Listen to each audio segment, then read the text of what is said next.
नमस्कार साथियों, हमारा आज का वीडियो इंटरनेशनल पॉलिटिक्स के ऊपर है।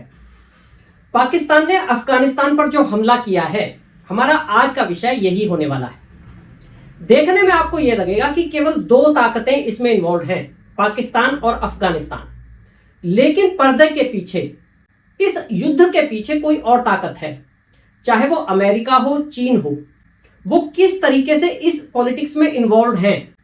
पाकिस्तान और अफगानिस्तान तो केवल मोहरे हैं, और क्योंकि ये भारत का जो एरिया है उसमें सब कुछ घटित हो रहा है, तो भारत चाहे ना चाहे उसे भी इस पॉलिटिक्स में इन्वॉल्व होना पड़ेगा। तो हम इस वीडियो में इस पूरी पॉलिटिक्स की बात करेंगे कि किसको किसके क्या हित इसमें इन्वॉल्व हैं, इसके पीछे क्या पूरी कहानी है। एक बात आप ये जरूर ध्यान रखना कि ये पॉलिटिक्स बेशक इंटरनेशनल हो, लेकिन यही पॉलिटिकल साइंस, यही थॉट प्रोसेस हर जगह उपयोग होता है। चाहे आपके ऑफिस की पॉलिटिक्स हो, चाहे डोमेस्टिक पॉलिटिक्स हो, यहां तक कि जो गांव मोहल्लों की, जो ग्राम सभाओं की जो पॉलिटिक्स होती है, वो भी इसी तरीके की होती है। अंतर केवल शब्दों का आता है, शब्दों के उपयोग का आता है। वहां पर जो भाषा है इंटरनेशनल पॉलिटिक्स में, वो थोड़ी सी रिफाइंड हो जाती है, लेकिन थॉट प्रोसेस, कॉन्सेप्ट वो ही रहता है।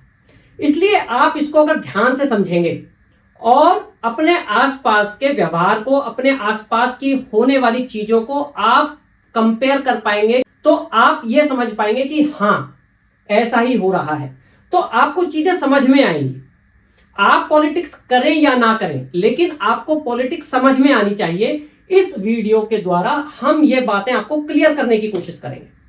मैं शुरू करता हूं। अगर आपको वीडियो पसंद आए तो प्लीज लाइक करना। मैं शुरू करता हूं। देखिए, जो पाकिस्तान ने अफगानिस्तान पर हमला किया, इस हमले को अगर आप देखें तो इसमें कई सारी खास बातें हैं। अगर आप उन बातों को ऑब्जर्व करेंगे तो आपको बहुत सारे क्लूज मिलेंगे कि इसका कारण क्या है, उसने हमला क्यों किया है। देखिए, एक बात तो यह है कि ये जब हमला किया है, तो ये हमला कोई ऐसा लोकल सा हमला नहीं है। यानी कि ऐसा नहीं है कि उसने बॉर्डर पर तोप से हमला कर दिया या ड्रोन्स भेज दिए। ये हमला बहुत प्रोफेशनल तरीके से किया गया है। उसके पास जो प्रोफेशनल एयरक्राफ्ट हैं पाकिस्तान के पास, उसने उनका उपयोग किया है। और जो हमला हुआ है वो बहुत एक्यूरेसी के साथ हुआ है। यानी कि वो जहां हमला करना चाह रहे थे, बिल्कुल उन्हीं पॉइंट्स पे हमला किया गया है। वहां पर उनका दुश्मन, पाकिस्तान का दुश्मन प्रेजेंट था नहीं था, वो एक अलग बात है, लेकिन हमला बहुत प्रोफेशनल तरीके से हुआ है, ये हमें मानना पड़ेगा। और जो हमले की जगह है वो कुछ तो वो है कि जहां उन्हें उनके अनुसार जो आतंकवादी हैं पाकिस्तान के अनुसार, वहां होने की उम्मीद थी। उनके साथ साथ उसने बगराम कॉरिडोर पे भी हमला किया है। बगराम एयरबेस के लिए जो जाने वाला जो कॉरिडोर है, उस पे भी हमला किया। और इस हमले के पीछे पाकिस्तान ने तर्क क्या दिया है कि पाकिस्तान जो उसके विरुद्ध गतिविधियां हो रही हैं, आतंकवादी गतिविधियां अफगानिस्तान के अंदर, तो उन्हें सहन नहीं किया जा सकता। इस वजह से पाकिस्तान ने बॉर्डर पार करके अफगानिस्तान पर हमला किया है। अब जो ये हमला किया है, ये भारत को भी फ्यूचर में मौका देता है ऑपरेशन सिंदूर पार्ट 2 के लिए, क्योंकि भारत ने भी पहले यही कहा था कि हम आतंकवाद को सहन नहीं करेंगे, और पाकिस्तान पर इसी बात को लेकर भारत ने हमला किया था ऑपरेशन सिंदूर के समय। उसी तर्क को पाकिस्तान ने अब मजबूत कर दिया है। और अगर आप इंटरनेशनल पॉलिटिक्स देखें तो किसी देश ने भी पाकिस्तान के विरुद्ध कोई बड़ी बात नहीं कही है, खासकर यूरोपियन देशों ने। और अगर अमेरिका की बात करें तो उसने पाकिस्तान का विरोध करना तो दूर, पाकिस्तान का सपोर्ट किया है। तो यहां पे देखिए, आप कुछ बातों को ध्यान रखना कि जो अटैक हुआ है वो बहुत एक्यूरेट हुआ है, बहुत प्रिसीजन के साथ हुआ है। एयरक्राफ्ट इसमें यूज हुए हैं, और बगराम एयरबेस जो है, बगराम कॉरिडोर है, उस पर हमला हुआ है। ये बातें आप पकड़ कर रखना, इससे आप डॉट्स जोड़ेंगे कि किस किस का यहां पर हाथ हो सकता है। और जो पाकिस्तान ने कारण बताया है काउंटर टेरर का, ठीक है।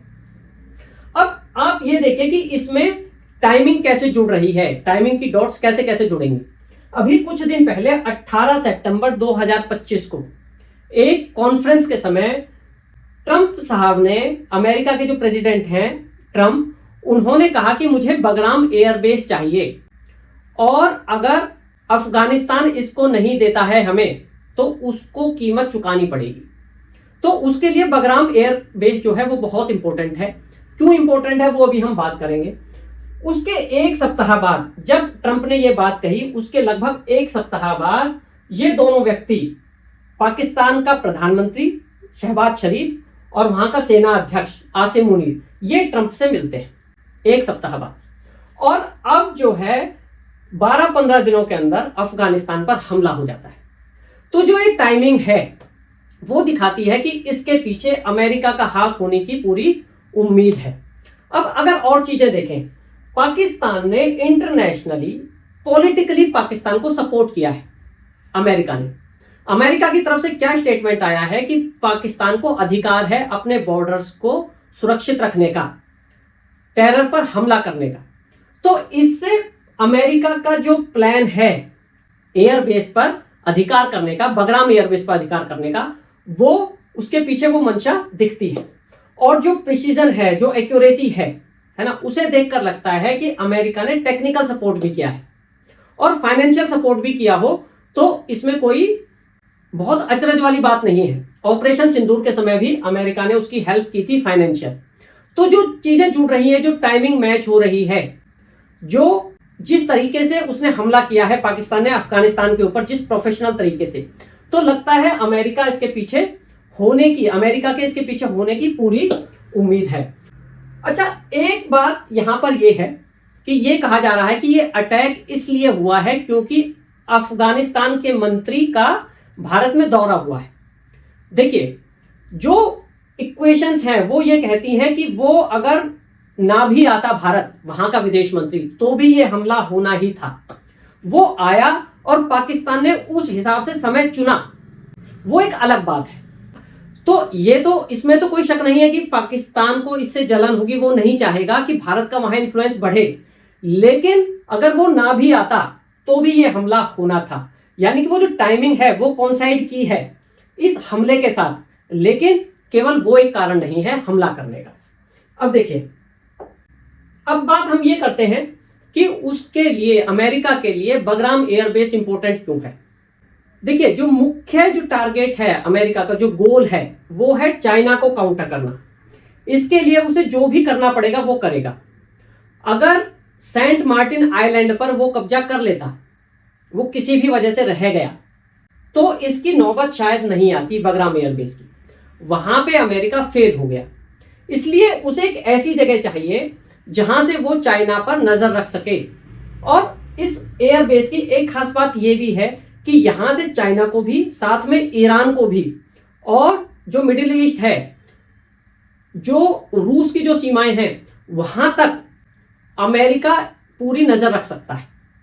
कहने का मतलब यह है कि अमेरिका को एक ऐसी जगह चाहिए, एक ऐसा ठिकाना चाहिए, एक ऐसा ठैया चाहिए जहां वो कॉन्टिन्यूअस बैठकर पॉलिसी, काउंटर पॉलिसी बना सके। वो अपने जो प्रतिस्पर्धी देश हैं, चाहे चीन है, ईरान है, रूस है, उनको काउंटर करने का लगातार कोई ना कोई प्रयास वहां से बैठकर करता रहे। तो उसे एक ऐसी जगह चाहिए। और ये जो एयरबेस है बगराम का, ये इसकी जो पोजीशन है वो इसी तरीके की है। तो जहां से वो अपना इंटेलिजेंट जो नेटवर्क है, इंटेलिजेंस का जो नेटवर्क है, वो वहां से चलाता रहेगा, ऐसी अमेरिका को उम्मीद है। और एक चीज इसमें यह है कि जो अमेरिका को लग रहा है कि उसका इन्फ्लुएंस कम हुआ है एशिया में। जिस तरह से भारत उसकी बात नहीं मान रहा, चाइना तो मानता ही नहीं था, तो उसका इन्फ्लुएंस कम हुआ है। तो वो उसे अपना जो इन्फ्लुएंस है वो एशिया में दोबारा से बनाना है। तो एशिया में ही उसे एक ऐसी जगह चाहिए जो लगभग बीच में हो, जहां से सब देशों को वो कंट्रोल कर सके। तो जो अल्टीमेट एम है उसका ये है, और बगराम एयरबेस उसमें उसकी हेल्प कर सकता है। अब बात यह है कि जो ट्रंप है वो पाकिस्तान का ही क्यों उपयोग करना चाहता है। यहां पर भारत भी उसकी मदद कर सकता था, या फिर वो अफगानिस्तान से डायरेक्ट डील कर सकता था, ऐसा उसने क्यों नहीं किया। यानी कि पाकिस्तान को ही उसने क्यों चूज किया। अब देखिए, जो भारत है, भारत की जो पॉलिसी है, जो फॉरेन पॉलिसी है, वो बिल्कुल इंडिपेंडेंट है। वो अपनी पॉलिसी बनाने में, जो खासकर वर्तमान सरकार है, वो किसी का दखल अंदाज बर्दाश्त नहीं करना चाहती, सहन नहीं करना चाहती। वो अपने हिसाब से करती है। फॉर एग्जाम्पल, जैसे वो अब रूस से तेल ले रही है ना, तो उसे ये पता है कि अगर अमेरिका यहां पर आ गया तो जो हमारा जो स्ट्रेटेजिक फ्रीडम है, जो हमारी फॉरेन पॉलिसी बनाने की जो इंडिपेंडेंस है, वो खत्म हो जाएगी। यानी कि चीन को वो काउंटर करेगा, लेकिन साथ में हमें भी परेशानी होगी। इसलिए भारत जो है अमेरिका को इसमें सपोर्ट नहीं करता दिखाई देता, इसलिए उसने भारत को चूज नहीं किया। अब जहां तक अफगानिस्तान की बात है, अफगानिस्तान एक ऐसा देश है जिसके अपने एथिक्स हैं, अपने प्रिंसिपल्स हैं। वो गलत हो सही हो वो एक अलग बात है, लेकिन उसकी अपनी एक पॉलिसी है कि वो गोरों को अपनी जगह, अपने देश में जगह नहीं देगा, जिससे कि उसकी जो फ्रीडम है उसमें बाधा है। उसकी जो सबसे बड़ी चीज है उसके लिए फ्रीडम है ना। तो वो गोरों को अपने देश में जगह नहीं देगा, ये उसकी पॉलिसी है। और अमेरिका को ये बात समझ में आती है कि ना यहां पर भारत साथ देगा उस हिसाब से, और ना अफगानिस्तान देगा। तो बचा कौन? पाकिस्तान। पाकिस्तान एक ऐसा देश है जो बहुत प्रिंसिपल्स को, एथिक्स को फॉलो नहीं करता। वो पैसा और पावर, ये दो कॉन्सेप्ट पे वो काम करता है। जहां से उसे पैसा मिलेगा, जहां से उसे ताकत मिल सकती है, ताकत भी देश की ताकत नहीं, इंडिविजुअल ताकत। जो वहां का मुखिया है उसे वहां से पैसा और ताकत मिल जाए तो वो वहीं पे उसी का साथ देने के लिए तैयार हो जाता है। ये उसकी जो पहले की पॉलिसीज रही हैं। तो इन्हीं चीजों को ध्यान में रखते हुए अमेरिका को यह लगता है कि हाँ, हमारा काम पाकिस्तान के द्वारा हो जाएगा, इसलिए पाकिस्तान को यहां पर चूज किया गया है। अब हम बात ये करते हैं कि जो अमेरिका है वो इतना ताकतवर देश है, इतना पैसे वाला देश है, तो वो अफगानिस्तान पर डायरेक्ट हमला क्यों नहीं करता? वो पाकिस्तान द्वारा ऐसा क्यों करवाना चाहता है? तो इसमें देखिए, जो अगर वो युद्ध में कूदता है अमेरिका, तो उसका एक कॉस्ट है। किसी भी वॉर का एक कॉस्ट होता है, चाहे वो फाइनेंशियल कॉस्ट हो और तरीके की कॉस्ट हो। जो इसमें फाइनेंशियल कॉस्ट तो इन्वॉल्व है ही, है ना, लेकिन जो पैसा है वो अमेरिका अफोर्ड कर सकता है, खासकर तब तक जब तक कि डॉलर जो है वो इंटरनेशनल करेंसी है। तो पैसा वो कमा लेगा, तो पैसे का उसे इश्यू नहीं है, लेकिन उसमें जो उसके सैनिकों की जान जाएगी वो एक बहुत महत्वपूर्ण चीज है उसके लिए। उसकी जो डोमेस्टिक पॉलिटिक्स है इससे बहुत ज्यादा प्रभावित होती है अगर उसके सैनिकों की जान जाती है। तो वो इस चीज में नहीं पड़ना चाहता कि उसके सैनिकों की जान जाए और उस पर हिट बैक हो डोमेस्टिक पॉलिटिक्स में। तो एक बात उसकी यह है कि वहां पर पैर ना रखना पड़े अफगानिस्तान में और उसका कंट्रोल हो जाए। एक बात तो यह है। जहां तक फाइनेंशियल कंट्रोल करने की भी बात है, जहां फाइनेंशियल कॉस्ट की बात है, जो पैसे उसके लगेंगे पाकिस्तान को हैंडल करने में, पाकिस्तान को वो काम देने में, उसके फिर भी कम पैसे लगेंगे। अभी उसने जैसे 20 साल अफगानिस्तान में बिताए और उसके ट्रिलियंस ऑफ डॉलर्स खर्च हुए, उसके बदले पाकिस्तान को पैसा देना काफी सस्ता पड़ेगा। देखिए, पाकिस्तान जो है ना, उसके जो, चाहे वो प्रधानमंत्री हो, चाहे वो उसका सेना अध्यक्ष हो, उनकी एक हैसियत है। उनको एज अ नेशन पैसा नहीं चाहिए कि भाई हमें देश में सड़कें बनानी है, हमें ये इतना डेवलपमेंट चाहिए, नहीं। उनको इंडिविजुअल पैसा चाहिए। तो इंडिविजुअल पैसा कितना खा लेंगे? 100 करोड़, 200 करोड़, 400 करोड़, 600 करोड़, है ना। लेकिन जो इस वॉर की जो कॉस्ट आएगी वो ट्रिलियंस ऑफ डॉलर्स में आएगी आगे चल के। तो जो इनको पाकिस्तान को पैसे देने पड़ेंगे वो बहुत कम कॉस्ट है कंपैरेटिवली। इसलिए अमेरिका ने पाकिस्तान को चूज किया कि उसके सैनिकों की जान भी ना जाए और पैसा भी कम लगे। और एक बहुत इंपॉर्टेंट बात क्या है कि जब अमेरिका एक छोटे देश पर हमला करेगा तो उस पर एक इंटरनेशनल प्रेशर बनेगा। जो और देश हैं, खासकर जो मुस्लिम देश हैं, वो देश चाहे जो अमेरिका के दोस्त भी हैं, वहां से प्रेशर रहेगा कि आपने अपने फायदे के लिए इस पर हमला क्यों किया। तो उस इंटरनेशनल प्रेशर से बचने के लिए अमेरिका ने पाकिस्तान को चूज किया कि भाई पाकिस्तान ने हमला किया है और उसको वो इंटरनेशनल सपोर्ट करेगा पाकिस्तान को कि वहां पर टेररिज्म है, इसलिए उसने हमला किया और उसका यह अधिकार है। तो उस इंटरनेशनल प्रेशर से बचने के लिए अमेरिका ने पाकिस्तान को चूज किया। अब देखो, ये जो इंटरनेशनल प्रेशर है ये किस तरीके की चीज है। इजराइल पर हमास ने पहले हमला किया, ठीक है। अब जब इजराइल बदला ले रहा है तो इजराइल पर भी प्रेशर है कि भाई आप इतनी ज्यादा जनहानि कर रहे हैं, इतना सारा आपने उसका विध्वंस मचा दिया, तो उस पर भी प्रेशर है। तो इंटरनेशनल प्रेशर रहता है। अगर मैं एक उदाहरण की बात करूं, हाल ही में जब बांग्लादेश में तख्ता पलट हुआ तो बांग्लादेश में भारत के विरुद्ध बहुत सारी एक्टिविटीज हुई। तो भारत इतना ताकतवर देश है कि वो बांग्लादेश पर हमला कर सकता था, पर भारत ने ऐसा नहीं किया, क्योंकि इससे जो इंटरनेशनल इक्वेशंस हैं वो खराब होती हैं। तो भारत ने क्या किया, भारत ने म्यांमार की जो रखाइन सेना है उसका उपयोग किया बांग्लादेश के विरुद्ध। तो ऐसा कहा जाता है कि भारत ने जो अपने हित एक छोटे देश से सधवाए, जिससे कि भारत पर पॉलिटिकल जो प्रेशर है, इंटरनेशनल जो प्रेशर है वो ना आए। तो उन्होंने जो देश यूज किया वो म्यांमार का उपयोग किया, रखाइन की सेना का उपयोग किया बांग्लादेश को कंट्रोल करने के लिए। तो ये जो इंटरनेशनल प्रेशर है ना, ये बहुत महत्वपूर्ण है।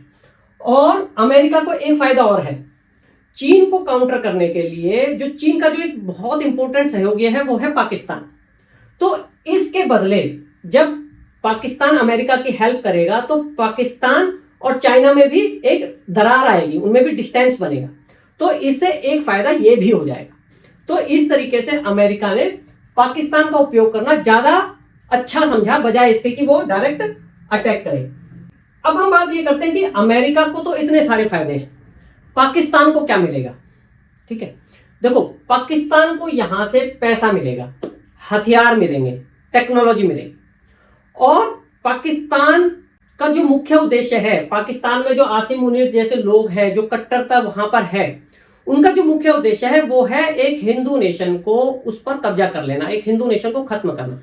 भारत को वो एक हिंदू नेशन ही मानता है। हम कितना भी कहें कि भारत सेक्युलर है, पाकिस्तान की नजर में भारत एक हिंदू देश है और हिंदुओं को खत्म करना उनके मजहब का एक हिस्सा वो मानते हैं।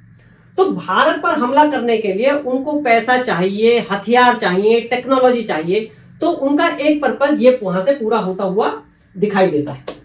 दूसरी बात यह है कि वहां पर जो इंटरनल डिसेंट हैं, चाहे वो बलोच विद्रोही हो, चाहे वो पाक ऑक्युपाइड जम्मू कश्मीर के विद्रोही हो, यानी कि वहां पर जो नाराजगी है लोगों में, उसको दबाने के लिए पैसा चाहिए होगा, वेपन्स चाहिए होंगे।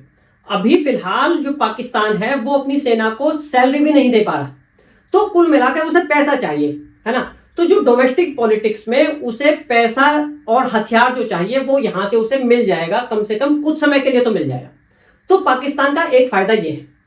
और एक सबसे बड़ा फायदा आसिम मुनीर का, देखिए ये जो पाकिस्तान जो अपना फायदा देखता है वो इंडिविजुअल देखता है, अमेरिका जो फायदा देखता है वो अपने देश का फायदा देखता है। दोनों में बेसिक डिफरेंस है, वो अभी हम डिस्कस करेंगे। लेकिन आसिम मुनीर का कार्यकाल खत्म होने वाला है, तो आसिम मुनीर अपनी छवि को यहां सुधारेगा। वो एज अ नेशनल प्रोटेक्टर खुद को प्रेजेंट करेगा कि अमेरिका से डील देखो मेरी है, मैंने संभाल लिया, नहीं तो पाकिस्तान गर्त में चला जाता। ये बात अलग है कि वो गर्त में भी उन्होंने ही डाला है, लेकिन वो खुद को एज अ नेशनल प्रोटेक्टर ऐसा प्रेजेंट करेगा कि मैंने देश को बचाया हुआ है। तो उसका कार्यकाल वहां पर बढ़ जाएगा, जो उसकी मुख्य चिंता है। तो डोमेस्टिक पॉलिटिक्स वो संभाल लेगा, अपना कार्यकाल बढ़वा लेगा, भारत पर हमला कर पाएगा नेक्स्ट। और एक उसकी चिंता जो है वो ये है कि अफगानिस्तान में जो उसका इन्फ्लुएंस कम हो रहा है। एक समय था जब अफगानिस्तान से अमेरिका गया था तो उसका बहुत ज्यादा इन्फ्लुएंस था, अब वहां पर भारत का इन्फ्लुएंस बढ़ रहा है। तो उसको काउंटर करने के लिए भी उसे वहां पर अमेरिका की सेना चाहिए। अगर अमेरिका का वो एयर बेस हो गया तो उससे पाकिस्तान की ताकत बनी रहेगी, उसका इन्फ्लुएंस अफगानिस्तान के अंदर बना रहेगा। तो पाकिस्तान को ये सारे फायदे होने वाले हैं, इसलिए वो अमेरिका को सपोर्ट करने के लिए तैयार हुआ है। एक फायदा और, अभी से पहले तक वो चाइना पर ओवर डिपेंडेंट हो गया था।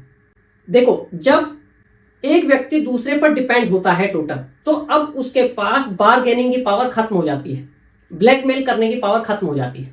यही हाल पाकिस्तान का हुआ है कि वो चीन से अब पैसे नहीं मांग पा रहा। चीन ने जो प्रोजेक्ट वहां लगाए थे उसकी आशाएं पूरी नहीं हुई, तो वो अब पाकिस्तान को एंटरटेन नहीं कर रहा। तो अब उसे उसके साथ बार्गेनिंग कैसे करे, उसे ब्लैकमेल कैसे करे। तो यहां पे पाकिस्तान अमेरिका को चाइना के अगेंस्ट उपयोग करेगा कि भाई हमारे पास ऑप्शंस हैं।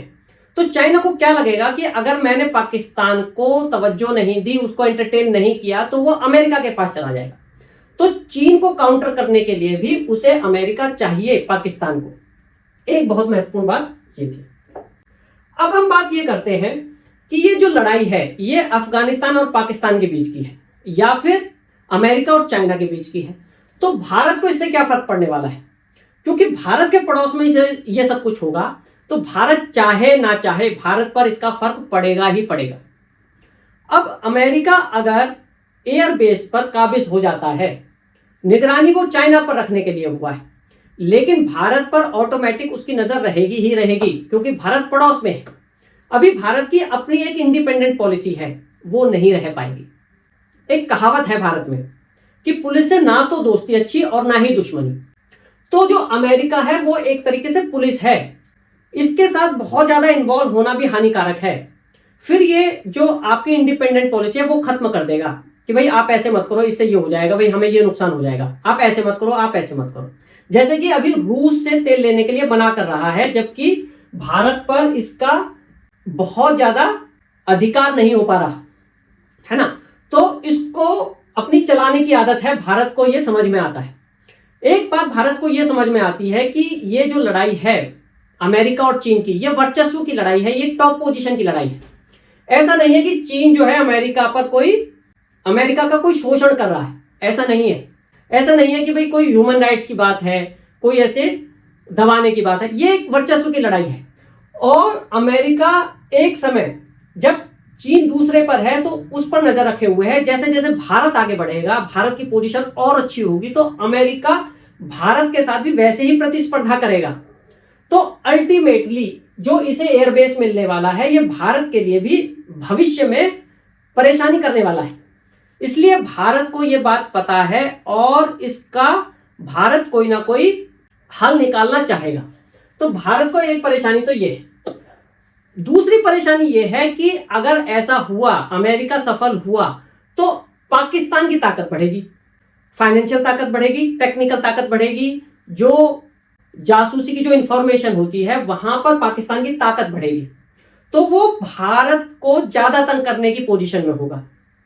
यानी कि अमेरिका के होने से पाकिस्तान की ताकत बढ़ेगी। पहले चाइना उसे सपोर्ट कर रहा था, अब अमेरिका करेगा, डायरेक्टली इनडायरेक्टली। तो भारत के लिए समस्या बढ़ेगी। तो भारत नहीं चाहेगा कि इस तरीके का कुछ हो। और तीसरी बात यह है कि भारत ने अफगानिस्तान में जो मेहनत की है, जो वहां पैसा लगाया है, जो अपना इन्फ्लुएंस बनाया है, वो खत्म हो जाएगा। अमेरिका के वहां होने से अमेरिका का इन्फ्लुएंस प्लस पाकिस्तान का इन्फ्लुएंस वहां सेट हो जाएगा और भारत का इन्फ्लुएंस वहां से खत्म हो जाएगा। तो भारत के लिए ये पोजीशन अच्छी नहीं है। तो अब बात यह है कि भारत की स्ट्रेटेजी इस विषय में क्या होगी, क्योंकि जो ओवरऑल जो सिचुएशन है वो भारत के लिए अच्छी नहीं है। अगर अमेरिका को एयरबेस वहां मिल जाता है तो भारत को कई सारे नुकसान होंगे। तो भारत की स्ट्रेटेजी क्या होने वाली है? देखिए, भारत का जो तरीका है, जो वर्तमान सरकार का जो तरीका है, वो ये है कि वो कुछ बोलते नहीं है, वो चुप रहते हैं, वो करने में विश्वास करते हैं, वो बोलने में विश्वास नहीं करते। यही उनकी सबसे बड़ी खास बात है, जो अमेरिका जिसको हल नहीं कर पा रहा। अमेरिका चीन से क्यों डरता है? क्योंकि चीन जो है वहां अमेरिका को इंफॉर्मेशन नहीं मिलती कि चीन में हो क्या रहा है इंटरनल। उनका जो पॉलिटिकल स्ट्रक्चर है वो इस तरीके का है। भारत डेमोक्रेटिक देश है, इसलिए भारत की हर स्ट्रेटेजी, हर पॉलिसी अमेरिका को पता होती है। लेकिन जो सरकार का तरीका है काम करने का, वो डिस्क्लोज नहीं हो पाता मीडिया के अंदर, सोशल सर्कल्स में वो डिस्क्लोज नहीं हो पाता। तो अमेरिका की सबसे बड़ी प्रॉब्लम ये है। पहले उसने बांग्लादेश में सेंट मार्टिन आइलैंड के लिए एफर्ट्स किए, भारत ने कुछ नहीं बोला, पर इस तरीके की चाल चली, अमेरिका वहां पर कामयाब नहीं हो पाया। उसने नेपाल में चाल चलने की कोशिश की, वहां भी भारत ने ऐसा पेच लगाया, वहां भी अमेरिका सफल नहीं हो पाया। तो भारत का अपना एक तरीका है और जब तक वो सफल ना हो जाए उसके बारे में पता भी चलने की उम्मीद कम है। लेकिन जो लेटेस्ट मूव है, अफगानिस्तान ने भारत की जो विजिट की है और भारत ने डिप्लोमेटिकली वहां पर अपना दूतावास बनाने की बात कही है। कहने का मतलब यह है कि भारत अपनी चालें चल रहा है। वो डिस्क्लोज कितना होंगी वो एक अलग बात है। तो भारत जब वहां पर कामयाबी के लिए कुछ करेगा, उसका पता चलेगा, उसका एनालिसिस करके फिर हम नेक्स्ट वीडियो बनाएंगे। तो हम अपने वीडियो को यहां पर विराम देते हैं। जब इसी घटना से रिलेटेड कुछ और होगा तो हम उस पर बात करेंगे कि वहां पर एक साइकोलॉजी कैसे काम करती है, इंटरनेशनल पॉलिटिक्स कैसे काम करती है। Thank you.